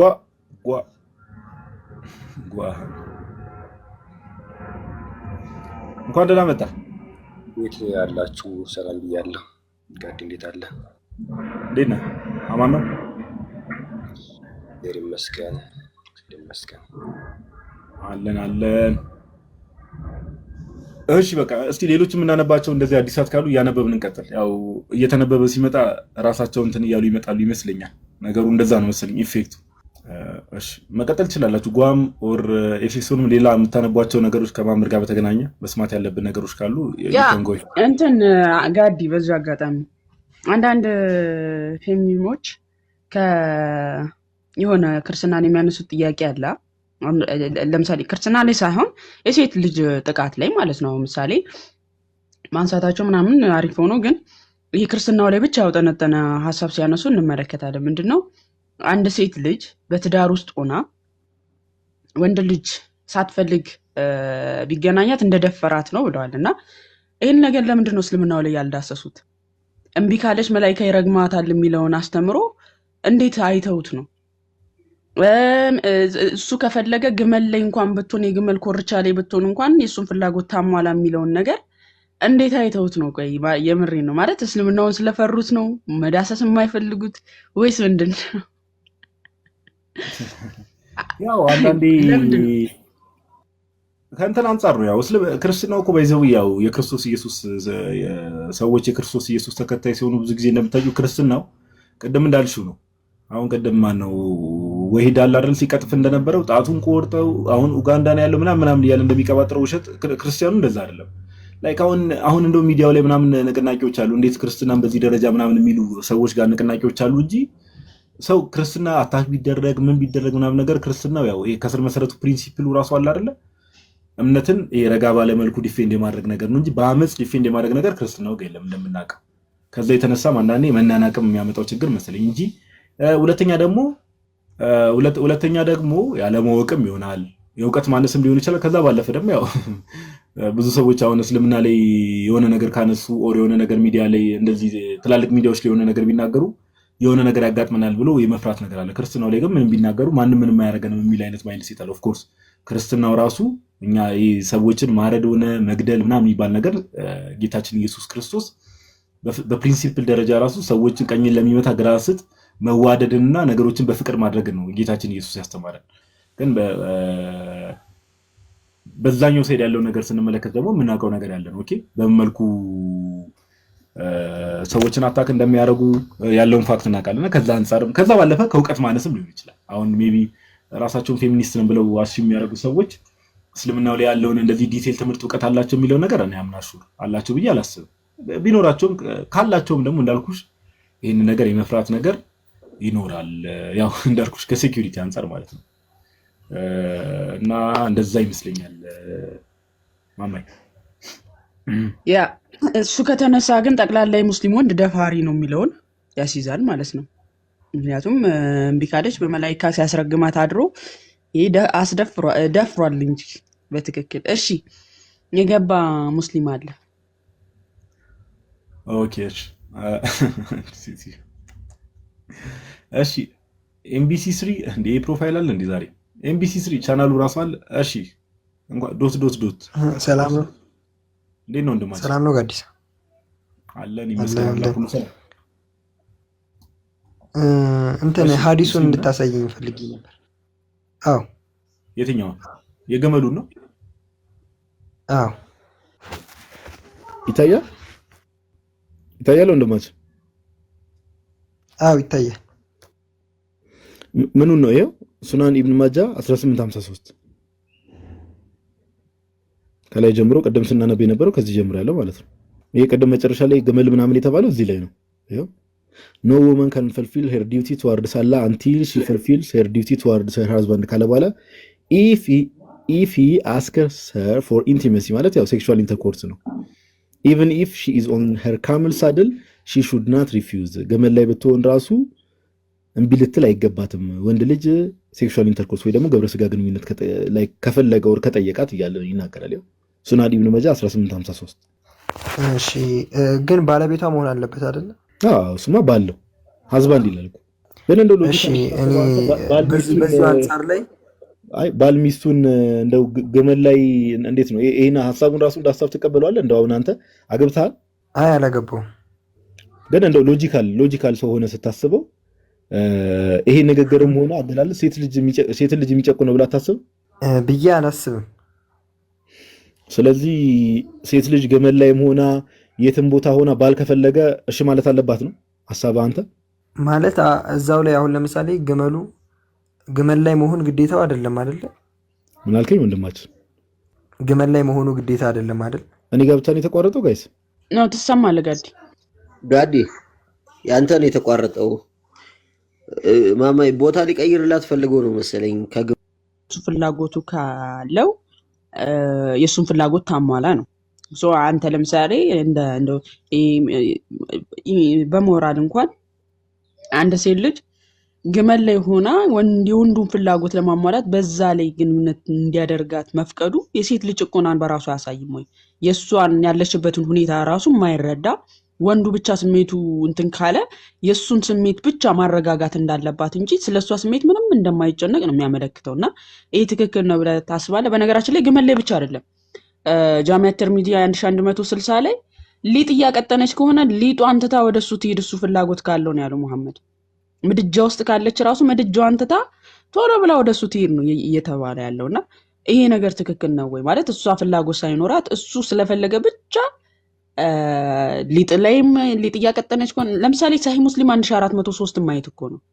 ሙሐመድ መንገድ ላይ ሲሄድ ሴት አየ ቶሎ ብሎ ወደ ሚስቱ ዘይነብ ነው የገባው። ሚስቱ ዘይነብ ቆዳ እየፋቀች ነበር፣ ስራ ላይ ነበር። ስራዋን አስቆሞ ነው እሱ የተገናኙ። ሙሐመድ ራሱ ያደረገው እኮ ነው። እና ይሄ ነገር ትክክል ነው ብለህ ታምናለህ ማለት የእሷስ ስሜት እሷስ እንዴት ነው? ለሱ ብቻ ነው ወይ እንትኑ ጭንቀቱ አላ? እሺ በዚህ ላይ ያለኝን ጠይቄ እመጣለሁ እና እሺ በዚሁ አንጻር የሆነ ጥያቄ ነበረኝ ከመጽሐፍ ቅዱስ ላይ ልጠይቅ። በዚሁ በራሱ ከርዕስ አልወጣ። ኦኬ እና አታውቀውም እንዴ? ርዕሱ ላይ እኮ አልጠየቃችሁትም እኮ ርዕሱ መሐመድ ነብይነት ዙሪያ ላይ ያ ጠይቁት። በርዕሱ ታወራለህ ወንድማችን። እኔ እንኳን እውቀት የለኝም ብዙም፣ ለዛ እዚህኛው ላይ ልጠይቅና ልውጣ። ስለ ነብዩ እውነተኛ ነብይነት የምታውቀው ነገር የለም? እውቀት የለኝም ብዙ ነው። ኦኬ እሺ እንግዲህ ጠይቅሽ። መጽሐፍ ቅዱስ ላይ እንትን ያልታጨችን እና ደግሞ ያልታጨችን ምናምን የሚለው ይሄ እንትኑ አንቀጹን ረስቼዋለሁ እና እሷን ሴት አግኝቶ ቢገናኛት ለአባቷ 50 ብር ሰቅል ይስጥና ልጅቷን ያግባት የሚለው እንዴት ነው የሚታየው? እሱ ቢደፍራት ማለት አስገድዶ ቢደፍራትና ለአባቷ የብር ሰቅል ሰጥቶ 50 ብር ሰቅል ሰጥቷት ያግባት የሚለው እንዴት ነው የሚታየው? እሱ በመጀመሪያ ቁጥር 26 ላይ ካየ የታጨች ልጃገረድ በመንገድ ላይ ብትሄድና አስገድዶ ቢደፍራት እሷም ጮሃ ሰው ባይደርስላት እርሱን ግደሉት፣ እሷን ግን እንዳትገሉ ብሏል። ምክንያቱም ፍላጎቷ ስላልሆነ ጮሃ ሰው አልደረሰላትም። ነገር ግን እሱን ብቻ ግደሉት፣ ምክንያቱም እሷን ለመግደል የሚያበቃ ኃጢአት የለባትምና ይላል። ለምን እሱ ላይ የታጨችዋን ነው። ቆይ ላሳይ ነው። ወደ 28 ልወርድ ነው አንዴ። ቁጥር 26 ጀምሮ አስጥሏት ብትጮህ አለ። ጮሃ ግን ሰው ባይደርስላት እሱን ብቻ ግደሉት፣ እሷን ግን ተዋት፣ ለመግደል የሚያበቃ ኃጢአት የለባትምና ብሏል። ቁጥር 28 ላይ ያልታጨች ልጃገረድን ወስዶ ቢገናኛት ጮሃ ምናምን አይልም። ኦኬ ወስዶ ቢገናኝ ያቺኛዋ ሴት ያለ ፍላጎቷ እንደሆነ ግልጽ ነው። ወስዶ ቢገናኛት እና ሊተዋት አይችልም ነው እንትን ብሏታልና ነክቷታልና ያ ሰው ግዴታው ነው ያቺን ሴት ማግባት ማለት ነው። እሷ ፈልጋው ለምሳሌ እሷ ልትፈልገው ትችላለች። ከነካት ያቺ ሴት ሌላ ወንድ ጋር ተፈላጊነት እንደማይኖራት ግልጽ ነው። ስለዚህ ያቺ ሴት ከነካት ጋር ነው ማለት ነው የምትኖረው። እሷ ፈልጋው እሱ ምንም አይነት አማራጭ የለውም ነው ሐሳቡ። 50 ብር ስቅል በዘመኑ ግን ፍቃደኛ መሆኗን አይገልጽም። እሷ ፍቃደኛ ናት አይልም። እሷ ፍቃደኛ ናት አይልም አይደለም። ቁጥር 26 ላይ ስትመለከት ያቺ ሴት ጮሃ ሰው አልደረሰላትም። እቺ ሴት ማለት ነው። እቺ ሴት ግን ሐሳቡ ላይ ስትረዳ ምንድነው ወስዶ ቢገናኛት፣ ለምሳሌ የደረሰች ሴት ልትሆን ትችላለች። ወስዶ ቢተዋት አይችልም ነው። እሷ እንትን ሊላት ከእሷ ጋር አብሮ መኖር አለበት ነው ሐሳቡ። ገብቶሃል? ቁጥር 26 ላይ ያለውን ኮንቴክስት ነው ማየት ያለብህ። ያቺ ሴት የመጀመሪያ ሴት እኮ ልትደፈር ስትል ጮሃለች፣ ፍላጎቷ እንዳልሆነ ያመለክታል። እዚችኛዋ ጋር ስትሄድ ግን ጩኸት የለም፣ ወስዶ ቢገናኛት ብቻ ነው። ወስዶ የሚገናኛት በምንድን ነው የሚለውን ነገር ደግሞ ከቁጥር 26 ባለው ጋር ታነጻጽረዋለህ። በፍላጎቷ ነው ወይስ በማታለል ነው? በእንደዚህ አይነት ማለት ነው። አንድምታ ትርጓሜውንም ማሳየት ይቻላል ባይዘው። ስለዚህ ምንድነው እሱ ገንዘብ ከፍሎ ለቤተሰብ ገንዘብ ይከፍላል፣ ከሱ ጋር ደግሞ ትኖራለች ነው። እሱ ያችን ሴት ነክቶ ወደ ሌላ ሴት መሄድ አይችልም ነው። ግዳጁ እሱ ላይ ነው የሚያውጠነጥነው። ኦኬ አሁን አንቺ ከየትኛው ጋር እያያሻት ነው? ቁጥር 26 ጋር ካለችው ጋር።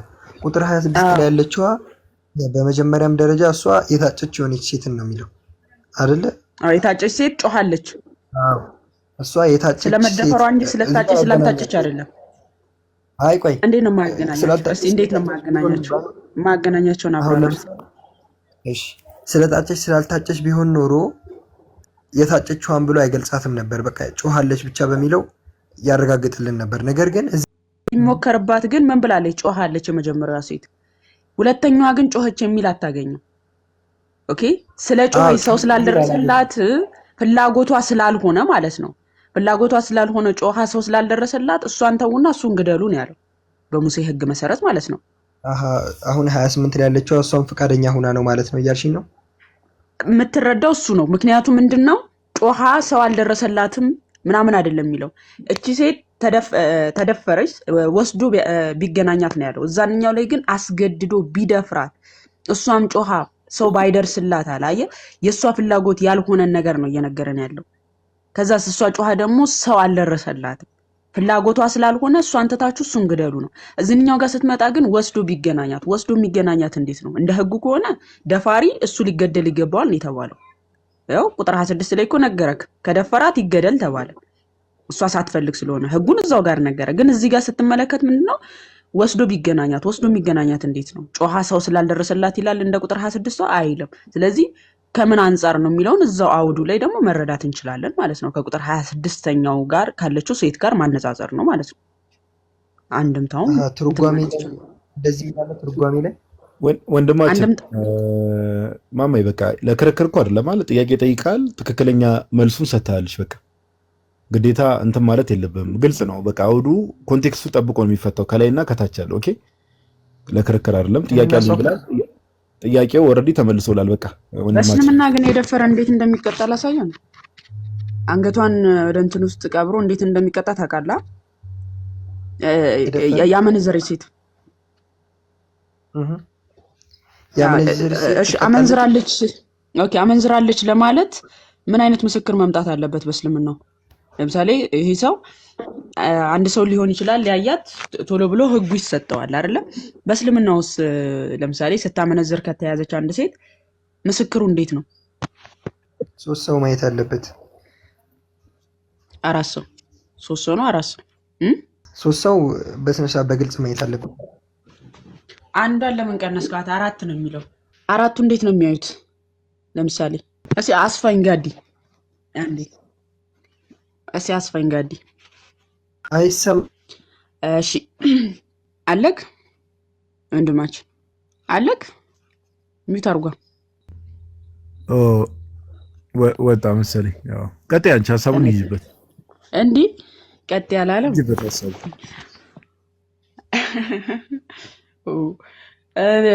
እንዲሁ ራሱን ላስነብበው ነበር። እንዲህ ብልግና ነው በጌታ ስም። 4ቱ ምስክሮች እንዴት ነው መቅረብ ያለባቸው ምናምን ነው የሚለውና ጦሽ ነው የምትሉት። በቃ ጦሽ። አሁን የከፈቱት ማቴሪያል ነው። ታነበዋለህ ወንድማችን። አንቺ ለማንበብ የተሳቀቅሽው ምን ቤት ነው የማነበው? እስቲ እንየው ግን እንየው ማስረጃ እውቀት ስለሆነ እንየው። ታች ያላችሁ ሰዎች ወንድማችን እንየው ብቻ አይደለም ማለት ህዝቡ መረዳት ስለሚፈልግ ታነብላቸዋለህ። ይሄው አማርኛ እኮ ነው ሁሉም ያንብብ። ራሱ ምንድነው አማርኛ ማንበብ የማይችል ሰው አለ? ምንድነው አንቺ ልጅ? እሺ በዚህ ዘመን ድምጻቸው አይሰማም። አንቺ አዝግ ሴት። እሺ እንዴ ጓ ያንብበው። ይሄው ጓ አንብብልን። እስካሁን ድምጹን አላሰማንም እንደው እኔ ቶንሲል ነገር ያዝ አድርጎኛል። ግን ምንድነው ግመል ጋር መገናኘትና መደፋፈር ነው? አንድ ሰው እንደዚህ ቢገናኛት የሚለው ሀሳብ በምንድን ነው የሚገናኘው? ሀሳብ ዲስተርብ ለማድረግ ካልሆነ በስተቀር ታይትል ሽፍት ለማድረግ ካልሆነ በስተቀር እንዲህ ብለው የሚመጡ ልጆች አብዛኞቹ ማጆሪቲው እንደ ጥቂት ካልሆነ በስተቀር ሀሳብ ዲስተርብ ለማድረግ ነው የሚመጡት። እና እሺ ለማንኛውም አንብቢውና ወደ ታይትላችን እንመለስ። አይ ቲንክ ጥሩ ታይትል ስለሆነ ማለት ነው። ኧረ አንተ አንብበው ጓ እንዴ! አንተ ደግሞ በጣም በሙድ ታስቀይስ የለ እንዴ? አንብበው እንጂ ወይስ ኤፌሶን ያነባለሁ ብላለች። በቃ እሺ አንብቢ ቤትሻ። እህታችን ሴት ነሽ። እህታችን ስትገድበኝ ተመልከቱ። እኔ ወንድ ነኝ አልኩኝ። ላንብብ ነው ያልኩት። እዚህ ጋር የሚናገር እኮ ምንም እኮ ብልግና የለውም እኮ ጽሑፉ ላይ መጠያቂ ተብሎ የተቀምጠው ላይ መልሱ ላይ እንነት ከሆነ የቱ ጋር ነው ብልግና የተጻፈው?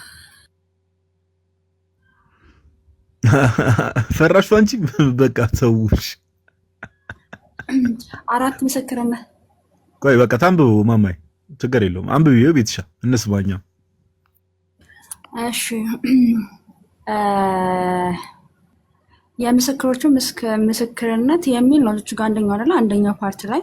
ሁለተኛ ደግሞ በሚመለከተው አካል መቀበል ባልና እስቲ ቀላል ባለቤትን በሌሊት ሴትን እርግዝናን። ሁለተኛ ደግሞ ምንድነው? አራተኛ ደግሞ ባልዮ ላይ ሲመጣ ይመስለኝ። እኔው ላቦካከው እንዴ ክፈቱልኝ። እኔ ችግር ነው አቦካከዋለሁ። እሺ ኧረ ምንድን ነው የምታደርጉት? አይ ሀሳቡ ወጠር ያለ ሀሳቡ ምንድነው ግን ኖርማሊ ይሄ 4 የተባለው ለወንዶች ሲሆን ነው። ሴቶች ሲሆን ደግሞ 8 ነው መሆን ያለባቸው። 8ቱም እንዲህ እንትን እያሉ ማየት አለባቸው። ሊትራሊ ማለት ነው። መርፌና ክር ሆነው እንደዚህ ሲሉ ማየት አለባቸው ማለት ነው። አቦካከውት ይኸው ቪዲዮ ዘግተውብኝ ነው እንጂ አነበው ነበር። ባይዘው ኦኬ አቦ ነበር ግን ክርና መርፌ ሲባል እኔ አልገባኝም። ምንድን ነው ክርና መርፌ? መርፌው ባለይ መርፌዋ ሚስት ናት መሰለኝ። መርፌዋ ሚስት ናት፣ ወንድየው ክር ይሆናል። እንደዛ አድርገው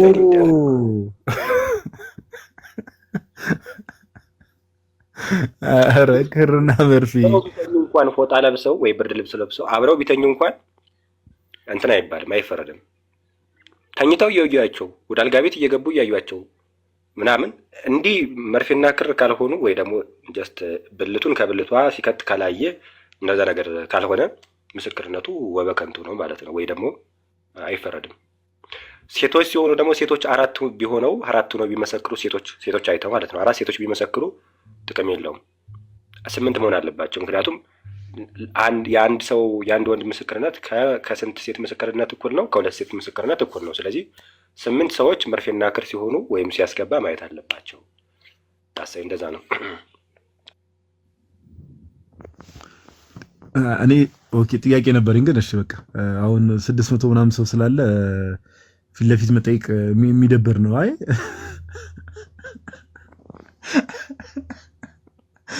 እንዴ ምስክሮቹ ራሱ እኮ እንዴት ነው ሌላ ሙድ ውስጥ እንዳይገቡ ፈራንላቸው እኮ እግዚአብሔር ይጠብቃቸው። እሺ አስበው ጋዲ እንዴ ለምሳሌ 3ቱ ቀጥታ አይተዋል። 3ቱ ማለት ነው ልክ እንደገቡ ፊት ለፊት አይተዋል። በቃ ግጥምጥም ብለው ማለት ነው። አንዱ ግን እንዳጋጣሚ ስልኩን እንደዚህ ሄለው እያለ እንዲህ ስልክ እያወራ ምናምን ወይም ደግሞ ስልክ እየጎረጎረ ምናምን ቀና ሲል ግን ራቁታቸውን አያቸው እዛ አልጋ ላይ። ምስክርነቱ ተቀባይነት የለውም። ልክ እንደነሱ ፍጠጥ ብሎ ማየት ነበረበት። ስለዚህ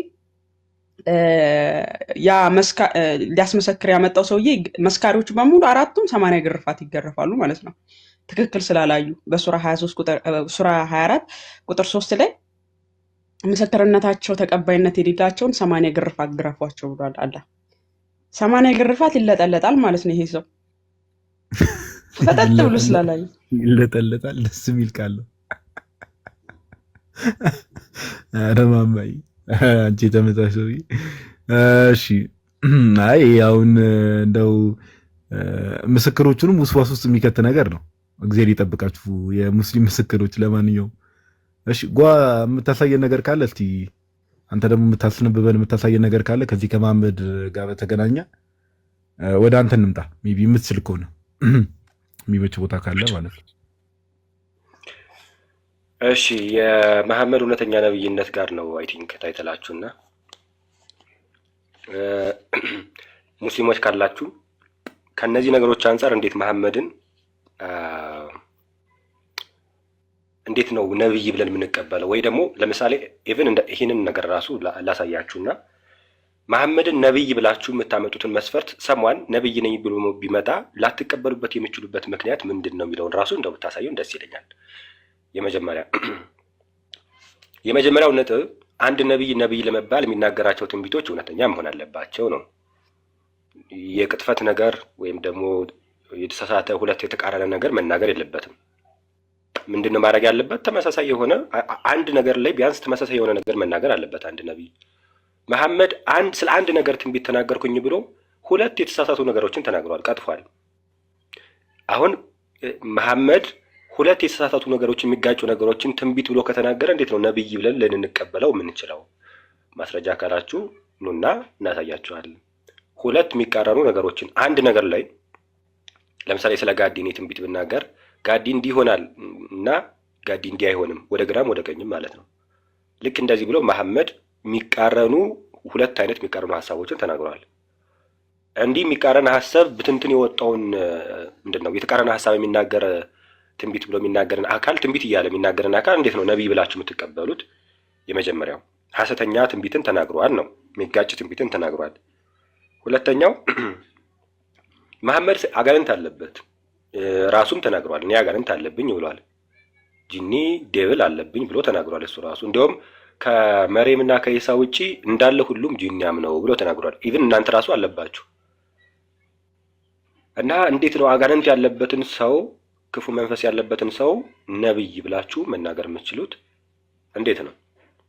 አጋንንት አለብኝ እያለ ጂን ያለብኝ እያለ ከመሬምና ኢቭን እናንተው ላይ ራሱ አለባችሁ ስትወለዱ ጀምሮ ይነካችኋል ምናምን ይላልና ሁሉን ይለካቸዋል። የአዳም ልጆችን ከመሬምና ከኢሳ ውጪ ያሉትን እንዳለ ሲወለዱ ይነካቸዋል። ለዛ ነው የሚያለቅሱ ምናምን የሚል ሁሉ ትምህርት አለ። ሶ አጋንንታም የሆነን ሰው አጋንንት ያለበትን ሰው እንዴት ነብይ አድርጋችሁ ትቀበሉታላችሁ ነው ዳሰኝ። ሁለተኛው ሐሳብ ይሄ ነው። አጋንንት ጋር ብዙ የሚያገናኘው ነገር አለ። መሐመድ ይገባበዛል፣ ምግብ ማዕድ ምናምን ያወራል። ቁርአን ጋበዝኳችሁ ምንም ኢቭን ይጋብዛቸዋል። ከዛ አጋንንት የተናገሩትን ንግግር ደግሞ ቁርአን ብሎ ያመጣዋል። የአምላክ ቃል ብሎ ደግሞ ያመጣዋል። ለምሳሌ የሱረቱል ጂን የአጋንንት ምዕራፍ ላይ ሱራ 72 ማለት ነው 72 ኦር 71 ቁጥር 3 ላይ አጋንንቶች እንዲህ ብለው ተናገሩ። አላህ አልወለደም አይወልድም ምናምን አይነት ነገር ተናገሩና ያንን ቁርአን ብሎ አመጣው። እንዲህ የሚልን አካል እንዴት ነው ነብይ ተደርጎ ልትቀበሉት የምችልበት መንገድ ምንድን ነው? ከአጋንንት ቃልን የሚቀበል ጥመትን ያስገባበታል ቁርአን ላይ ተብሎ የአጋንንትን ቃል የሚቀበል የነበረን ሰው አጋንንት ያለበትም ሰው የመጣለትም ደግሞ መልአክ ያልሆነ መልአክ አይደለም የመጣለት ግን አጋንንት ነው። ያንን ማሳየትም እንችላለን። ስለዚህ እንዲህ የሆነን አካል እንዴት ነብይ ብላችሁ ትቀበሉታላችሁ? ነብይነቱን ያረጋገጠለት ማን ነው? ሙስሊም ያልሆነ አካል ክርስቲያን ነው ተብሎ የሚነገርለት በሐዲስ መሰረት እንዲህ ተብሎ የተነገረለት አካል ነው። እንዴት ነብይ ሊሆን ይችላል? በጣም ቤዚክ የሆነውን ሐሳብ ደግሞ እንደ መጨረሻ አድርጌ ማነሳው ነገር መሐመድ የሚናገረውን ነገር አያውቅም ነበር፣ የሚያደርገውን ነገር አያውቅም ነበር። ለምሳሌ የሆነ ነገር ያደረገ ይመስለዋል፣ ደህና አያደርግም። ወሲብ ያደረገ ይመስለዋል፣ አያደርግም። ሶ በዚህ መሰረት ብዙ ጊዜ እንደዚህ ይሆን ነበርና ነብይ የሆነ መስሎት ቢሆን ቁርአን የወረደ መስሎት ቢሆንስ በዚሁ መሰረት ማለት ነው። እንደዚህ መስሎት ቢሆንስ ምን ማረጋገጫ አለን? በምን ታረጋግጣላችሁ? እውነተኛ ነብይ ነው ብላችሁ ታምናላችሁ። ግን እውነተኛ ነብይ የሆነ መስሎት የምርም መልአክ የመጣ መስሎት ቢሆንስ በምን ታረጋግጣላችሁ? ምንድነው ማረጋገጫችሁ? ከነዚህም ወይም ከሌሎችም አንፃር እንዴት ነብይ ነው ብላችሁ ትጠቅሱታላችሁ? መሐመድን ሙስሊሞች የምታምኑት ነገር ስለሆነ ኑ ዲፌንድ አድርጉ። ላወራሁት ነገር ማስረጃ መጠየቅም ትችላላችሁ። ጋዲ ምናልባት ልጆች ካሉ ብታስገባቸውና ብናወራ አሪፍ ነው። ሚዩት ነው እያወራ ከሆነ ሜቢ ጋዲ። እሺ የሆነ ነገር ላንሳላችሁ እስከደረሰ የሆነ ነገር ላንሳላችሁና ከዛ እንሄዳለን። መሐመድን ነብይ ብለን ክርስቲያኖች የምንቀበልበት ለምሳሌ እኔ ፐርሰናሊ እንደውም ይሄንን ነገር ልንገራችሁ። መሐመድን ነብይ የምታደርጉት ለምንድን ነው? ትንቢት ስለተናገረ ነው። ለምሳሌ እኔም ትንቢት እናገራለሁ ማለት እንዲህ እንደዛ የሚቃረን ሐሳብ መቼም መናገር አያቅተኝም። እኔ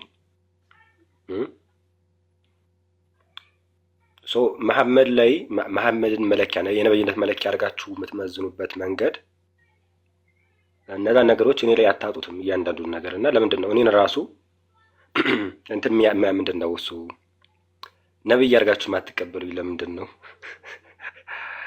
የሙስሊሞች ነብይ አድርጋችሁ ማትቀበሉ? ትንቢት እናገራለሁ፣ ከሱ የተሻለ ትንቢት እናገራለሁ። እኔ እንደው ከመሐመድ የተሻለ ሞዴሬተሮች የላችሁም? ብታስገቡ ሙስሊሞች ሞዴሬተሮች የላችሁም? እኔ የለብኝ ጭራሽ ጂኒ የለብኝም። እኔ እንደውም የተሻልኩ ነኝ፣ እየተጠራራሁ ነኝ፣ ከጂኒ የጠራሁ ነኝ። እየተጠራራሁ ነኝ እኔ ከጂኒ። የአንድ ሐዲስ ላይ ሳይ ሙስሊም 2814 ኤ ላይ ነብዩ እንዲህ ብሎ ይናገራል። ምን ብሎ ይናገራል? እና ከእናንተ መካከል ከጂኒ የጸዳ ሰው ወይም ክልላቸዋል ተከታዮችን ሰሃባዎችን ማለት ነው። ከዛ ያለ መልእክተኛ ወይ አንተ ጋርም አለብህ ብለው ይጠይቁታል። የስ አለብኝ አጋንንት አለብኝ ብሎ ተናግሯል። መሐመድ ራሱ ማለት ነው። ግን ደግሞ አጋንንት ጥሩ ነገር ያሰራኛል፣ ዴብል ጥሩ ነገር ያሰራኛል ብሎ ተናግሯል። ይህን ሰው እንዴት ነው ነብይ ያርጋችሁ የምትቀበሉት? አጋንንት አለብኝ ምልን ሰው ጋዲ መጣህን? አዎ የሆነች ስራ እኮ ይዤ ነበርና ጎን ለጎን ስራ መስራት ጀመርኩ። ጓ ከፍቼ የመጣ ሰው አለ? ሜቢ ሰው የለማ። ሞዴሬተር አይ አሁን ቼክ አድርጌ ገስት ላይ ቼክ አድርጌ ምንም ሰው የለም። ሙስሊሞች ምንም የሉ። ከቅድም ጀምሮም ሊገቡ ፈቃደኛ አይደሉም መሰለኝ። ይሄ ቶፒክ ብዙም ደስ አይላቸውም። ማስረጃ የመሐመድ ነብይነት ማስረጃ ስለሌለው ነው። አስቸጋሪ ነው። ወይ እንትን እናደርግ በቃ ካልሆነ ማታ ላይ ምናምን እንግባበት። እኔም የሆነ ስራ ጎን ለጎን እየሰራው ስለሆነ ከይቅርታ ጋር እሺ መግባት እንችላለን። በጣም ይቅርታ ግን አብሽራ እሺ ቴንክ ዩ እሺ ቤቲሻ በቃ ቤቲ ከሌለሽ እንግዲህ የሰማሽኝ ከሆነ ሰማሽኝ፣ ካልሆነ በቃ እናንተ ሰዎች ታች ያላችሁ ሰዎች ይመቻችሁ ምናምን ነገር በቃ